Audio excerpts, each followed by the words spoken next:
सुजाता माझी कॉलेजची मैत्रीण होती. साधी, सरळ आणि अतिशय गरीब स्वभावाची. कॉलेज संपताच तिला एक स्थळ चालून आलं. लग्न झाल्यावर ती नाशिकहून पुण्याला स्थायिक झाली होती. अधूनमधून आमचं बोलणं फोनवरून व्हायचं. घरची परिस्थिती, सासू सासरे, नवरा, मुलं या सगळ्यांबद्दल ती खूप भरभरून बोलायची. पण 1-2 वर्षानंतर मात्र फोनवर आमचं बोलणं कमी होत गेलं. एकदा फोनवर मी तिला विचारलं, नोकरी करतेस का तू आता? त्यावर ती हसून म्हणाली, आधी करत होते पण आता नाही करत. घरच्या कामातून वेळच मिळत नाही.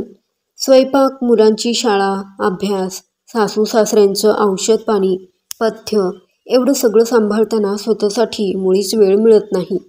नवरा ऑफिसमध्ये असतो. घराची जबाबदारी पूर्णपणे माझ्यावरच असते. मी तिला सुचवलं, अगं स्वयंपाकासाठी तरी एक बाई ठेव, थोडा तरी वेळ मिळेल तुला. सुजाता हसून म्हणाली, घरच्यांना बाहेरचं आवडत नाही. त्यांना माझ्या हातचाच स्वयंपाक आवडतो आणि औषध, पथ्य, पाणी दुसरं कुणी नीट करू शकत नाही. मी ठीक आहे म्हणाले. मग तिने फोन ठेवला. फोन ठेवल्यानंतर बराच वेळ मी तिचाच विचार करत राहिले. घरच्यांसाठी ती एवढी स्वतःला गुंतवून ठेवायची, पण मग स्वतःसाठी वेळ कधी काढत असेल?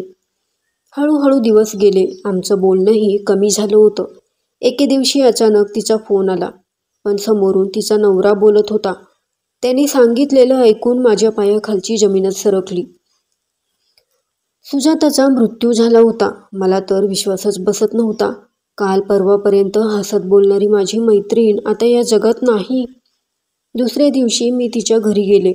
तेव्हा समजलं तिला ब्रेन ट्यूमर झाला होता. डोकेदुखीवर तिने फार दुर्लक्ष केलं होतं. डॉक्टरांकडे गेली तेव्हा खूप उशीर झाला होता. शेवटच्या टप्प्यावर उपचार सुरू होते.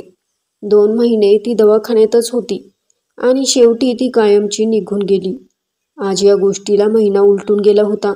मला वाटलं तिच्या नवऱ्याला फोन करावा. आधी घर सगळं सुजाता एकटीच सांभाळायची. आता तो बिचारा कसं करत असेल? मी त्याला फोन केला. तो म्हणाला, मी बरा आहे, सध्या टेनिस क्लबमध्ये आहे. मला आश्चर्य वाटलं. मी विचारलं, घर कसं सांभाळतोस मग? तो सहजपणे म्हणाला, घरकामासाठी एक बाई ठेवली आहे, स्वयंपाकासाठी पण एक वेगळी बाई आहे, मुलांसाठी दाई ठेवली आहे आणि आईबाबांसाठी फुल टाईम नर्स ठेवली आहे. फोन ठेवून मी विचारात पडले. सुजाताने संपूर्ण आयुष्य घरासाठी वाहून घेतलं, स्वतःसाठी कधीच वेळ दिला नाही. आणि आज तिच्या अनुपस्थित तिच्या नवऱ्याने 4 बाया ठेवल्या आणि त्याचं आयुष्य सुरळीत सुरूही झालं. तर चुकलं कुठे? मित्रमैत्रिणींनो, सांगण्यामागचा हेतू हाच आहे.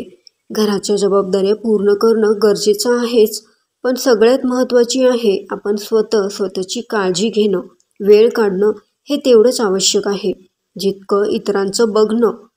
सगळी कामं मीच करेन या हट्टाने काही बदलत नाही. उलट स्वतःचंच नुकसान होतं आणि परिणामी कुटुंबाचंही नुकसान होतं. तर मित्रमैत्रिणींनो, कथा कशी वाटली कमेंट करून नक्की कळवा.